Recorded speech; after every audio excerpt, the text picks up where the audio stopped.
दोस्तों, मैं राज पांडे, आप देख रहे हैं आरसीएन टुडे। आइए जान लेते हैं अभी की लेटेस्ट अपडेट के बारे में। अभी की बड़ी खबर, ब्रेकिंग न्यूज़ के बारे में बात करेंगे। आपको मालूम होगा कि इस चैनल के माध्यम से आप तक जो भी जानकारी पहुंचती है, इस चैनल के माध्यम से जो भी जानकारी आपको दी जाती है वह पूर्णतः सही और सटीक होती है। उसी क्रम में आज की 10 बड़ी खबर के बारे में बात करेंगे। उससे पहले वीडियो को लाइक शेयर कर दें। इसी प्रकार की ऑथेंटिक जानकारी के लिए भी चैनल को सब्सक्राइब करने बेल आइकन बाजे ऑल पर सेट कर दें, जिससे हमारे वीडियो का नोटिफिकेशन आप तक सबसे पहले पहुँच जाए, वीडियो को आप सबसे पहले देख पाएँ। टेलीग्राम चैनल को ज्वाइन करना मत भूलें, क्योंकि पूरे यूट्यूब पर सबसे पहले जानकारी आपको टेलीग्राम चैनल के माध्यम से दी जाती है। RCN news today Telegram channel search करें। टेलीग्राम पर आपको ग्रुप भी मिलेगा, चैनल भी मिलेगा, दोनों को ज्वाइन करें। सुपरफास्ट तरीके से जानकारी भी पाएंगे सबसे पहले, तब कहेंगे वाह आरसीएन वाह। तो आइए सबसे पहले जान लेते हैं पॉलीटेक्निक के बारे में। देखिए, पॉलीटेक्निक के संबंध में इस चैनल के माध्यम से पहले आपको बताया गया था कि लिंक एक्टिवेट होने वाला है, मॉक टेस्ट लिंक एक्टिवेट होने वाला है। उत्तर प्रदेश संयुक्त प्रवेश परीक्षा परिषद की ओर से आयोजित पॉलीटेक्निक प्रवेश परीक्षा में अभ्यर्थियों के लिए मॉक टेस्ट लिंक जारी कर दिया गया है। अभ्यर्थी JEE-CUP की वेबसाइट पर जाकर मॉक टेस्ट लिंक पर क्लिक करके अभ्यास कर सकते हैं। अब मैं आपको वेबसाइट बता देता हूँ, आप नोट कर लीजिए। JEE-CUP.ADMISSIONS.NIC.in JEE-CUP admissions.nic.in नोट कर लीजिए। इसी वेबसाइट पर जाकर आपको मॉक टेस्ट देना है, फ्री सेवा है, इसमें आपका एक भी रुपये चार्ज नहीं लगेंगे। तो स्टाफ नर्स भर्ती को लेकर है, नियुक्ति के 6 माह बाद भी नहीं मिली नौकरी, आयोग पर प्रदर्शन। स्टाफ नर्स भर्ती परीक्षा में चयनित अभ्यर्थी परिणाम जारी होने के 6 माह बाद भी नियुक्ति न मिलने से अभ्यर्थियों में नाराजगी काफ़ी है। बुधवार को अभ्यर्थियों ने लोक सेवा आयोग गेट पर नारेबाजी की। अभ्यर्थियों का कहना है कि चयनितों में अधिकतर संविदा पर कार्य कर रहे थे, NOC देने के बाद नौकरी भी छोड़ दी। ऐसे में उनके सामने आर्थिक संकट गहरा गया है। आयोग ने स्टाफ नर्स भर्ती परीक्षा 2021 की लिखित परीक्षा 3 अक्टूबर 2021 में कराई गई थी। अंतिम परिणाम 4 जनवरी 2022 को जारी हुआ था। 3014 अभ्यर्थी इसमें सफल हुए थे। परिणाम जारी होने के बाद आयोग की ओर से चयनित अभ्यर्थियों के प्रपत्रों की जांच भी करा ली गई है, लेकिन इस प्रक्रिया के 6 माह बाद भी इन्हें अभी तक नियुक्ति नहीं मिल पाई है। नियुक्ति कब तक मिलेगी यह अभी स्पष्ट नहीं हुआ है। हाँ, उम्मीद है कि जल्द से जल्द नियुक्ति मिल जाएगा। बताया जा रहा है कि जुलाई माह में प्रक्रिया को आगे बढ़ा दिया जाएगा और अगस्त माह तक नियुक्ति किसी भी हाल में मिल जाएगा। अगली अपडेट है PET को लेकर। देखिए, PET का नोटिफिकेशन कब तक आएगा, आपके जहन में एक सवाल है। तो PET का नोटिफिकेशन थोड़ा डिले होगा, बहुत ज़्यादा डिले नहीं हो, थोड़ा डिले होगा। इस महीने के एंड या जुलाई के प्रथम पखवाड़े तक आपको नोटिफिकेशन किसी भी हाल में देखने को मिलेगा। आवेदन आप कर पाएंगे, परेशान होने की आवश्यकता नहीं, थोड़ा डिले होने की संभावना है। अगली अपडेट है श्रीनगर की। आपको बता दें 3 जुलाई को होगा PTET 2022 परीक्षा। श्रीगंगानगर की, माफ़ी चाहता हूँ, श्रीनगर नहीं, श्रीगंगानगर की PET 2022 परीक्षा का आयोजन गंगानगर में 3 जुलाई को होगा। 26 परीक्षा केंद्रों पर आयोजित होने वाली परीक्षा के सफल संचालन हेतु जिला कलेक्टर श्रीमती रुखमणी रियार सिहा की अध्यक्षता में गठित जिला स्तरीय परीक्षा संचालन समिति की बैठक बुधवार सुबह कलेक्टर सभागार में हुई है। निर्देश दिया गया है परीक्षा शांतिपूर्वक होना चाहिए, धांधली के कोई भी केस नहीं आने चाहिए। अगर धांधली के केस आते हैं तो जो भी अधिकारी कर्मचारी जहां कार्यरत होंगे, जो पर्यवेक्षक होंगे, अगर उनके सेक्टर में, उनके स्कूल में पाया जाता तो उन्हीं पर कार्रवाई की जाएगी। तो अब पूरी तैयारियां की गई हैं। एडमिट कार्ड आपको जल्द देखने को मिल जाएगा। अगली अपडेट है 12वीं के रिजल्ट के बाद भी शुरू नहीं हुई प्री DLED की प्रक्रिया। जयपुर की खबर है, DLED के सेशन में इस बार भी देरी होगी। 12वीं का रिजल्ट घोषित होने के बाद भी DLED में प्रवेश के लिए होने वाली प्री DLED परीक्षा के ऑनलाइन आवेदन की प्रक्रिया शुरू नहीं हुई। प्री DLED की परीक्षा मई में आयोजित की जाती है, लेकिन कोरोना के चलते पिछले 2 साल से इस परीक्षा में देरी हुई है। पिछले साल प्री DLED की परीक्षा 31 अगस्त को आयोजित की गई थी। हालांकि कोरोना के बाद स्थितियाँ समान हो चुकी हैं। वहीं 12वीं की तीनों स्ट्रीम्स का रिजल्ट भी घोषित हो चुका है। तो मैं आपको बताना चाहता हूँ, थोड़ा वेट करिए, प्रक्रिया को आगे बढ़ा दिया जाएगा, ज़्यादा वक्त नहीं लगेगा, बस 1 माह अधिकतम। अगली अपडेट है, पुलिस कर्मियों के बच्चों को मिलेगा आरक्षित 3% सीटों पर जगह। आपको बताना चाहता हूँ, अब तक की सबसे बड़ी घोषणा है। जयपुर, अगर आप समाचार पत्र को पढ़ेंगे तो आपको जानकारी मिलेगी। प्रदेश के सरकारी और निजी कॉलेजों में एडमिशन के लिए कॉलेज आयुक्तालय ने पॉलिसी जारी की है। उच्च शिक्षा विभाग ने कुछ बदलाव किए हैं। इनमें खास यह है कि पहले भारतीय सेना, केंद्रीय सशस्त्र बलों के कार्मिकों को, पूर्व कार्मिकों के बच्चों को ही 3% सीटें आरक्षित थीं। अब राजस्थान पुलिस कर्मियों के बच्चों को भी 3% सीटें दी गई हैं, आरक्षण दिया गया है।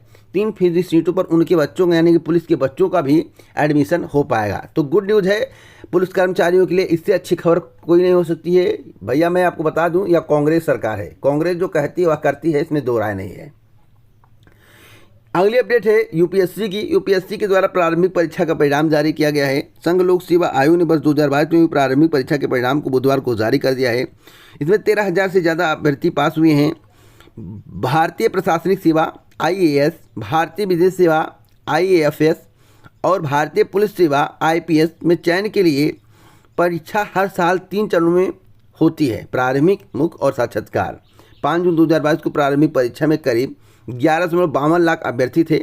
इनमें से 13,090 योग्य पाए गए हैं, जिनका परिणाम यूपीएससी की आधिकारिक वेबसाइट पर अपलोड कर दिया गया है। आप वहां से डाउनलोड कर सकते हैं। अगली अपडेट है बीएड प्रवेश परीक्षा को लेकर। एडमिट कार्ड कब तक आएगा, तो मैं आपको बताना चाहता हूं।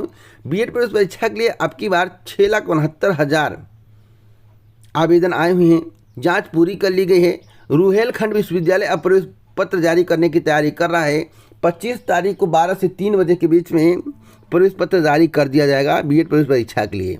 तो आप लोग तैयार रहिए प्रवेश पत्र डाउनलोड करने के लिए, बस बहुत कम समय बचा हुआ है। अगली अपडेट है 3 दिन बैंक बंद रहेगा। क्यों बंद बैंक रहेगा, इसका रीज़न क्या है, इसके बारे में मैं बात करूंगा। राष्ट्रीयकृत बैंकों में सभी काम शुक्रवार तक पूरा कर लें। इसके बाद सभी राष्ट्रीयकृत बैंक शनिवार से सोमवार तक बंद रहेंगे। बैंक बंदी के दौरान सिर्फ ऑनलाइन लेन देन होगा। एटीएम से नकदी निकासी और जमा कर सकेंगे। बैंकों में चौथे शनिवार का अवकाश रहेगा। रविवार को बैंकों में साप्ताहिक अवकाश होगा। सोमवार को सभी बैंक कर्मचारी विभिन्न मांगों को लेकर हड़ताल करेंगे। हड़ताल के दिन बैंकों में तालाबंदी रहेगी। कोई भी मैनुअल काम नहीं होगा। United forum of bank union के आह्वान पर बीते 8 जून को एक दिनी हड़ताल की घोषणा की गई। क्यों की गई है भैया, पुरानी पेंशन इत्यादि मुद्दे थे, आपको मालूम होगा, और बैंकों का निजीकरण किया जा रहा है, उस पर भी विरोध हो रहा है। उसके लिए काफ़ी दिन तक बैंक बंद था, आपको मालूम होगा। तो सरकार पता नहीं क्या कर रही भैया। रेलवे, प्राइवेट सब कुछ बेच दिया गया। और बताइए, आर्मी को भी संविदा पर करने के लिए पूरी तैयारी कर लिया गया है और नोटिफिकेशन भी जारी कर दिया गया। कितना सही है, आप लोग कमेंट बॉक्स में बताना। क्या सब कुछ बेच दिया जाएगा? सरकार अपने हाथ में क्या रखेगी, इसके बारे में बताना। अगली अपडेट है कैंसर को लेकर। मैं आपको बताना चाहता हूं कि कैंसर का पता अब खून जांच से लगाया जा सकता है, रक्त जांच से लगाया जा सकता है। रक्त से, जो रक्त है उसके माध्यम से स्तन कैंसर का पता लगाया जा सकता है। पहले क्या होता था, मैमोग्राम से कैंसर का पता नहीं लग पाता था, लेकिन अब पहले रक्त का जांच होगा। रक्त में अगर कमी पाई जाती है, कोई कमी होती है, तो उसके बाद मैमोग्राम का प्रयोग किया जाएगा और आपको अच्छा रिजल्ट देखने को मिलेगा। तो यह बहुत बड़ी उपलब्धि है।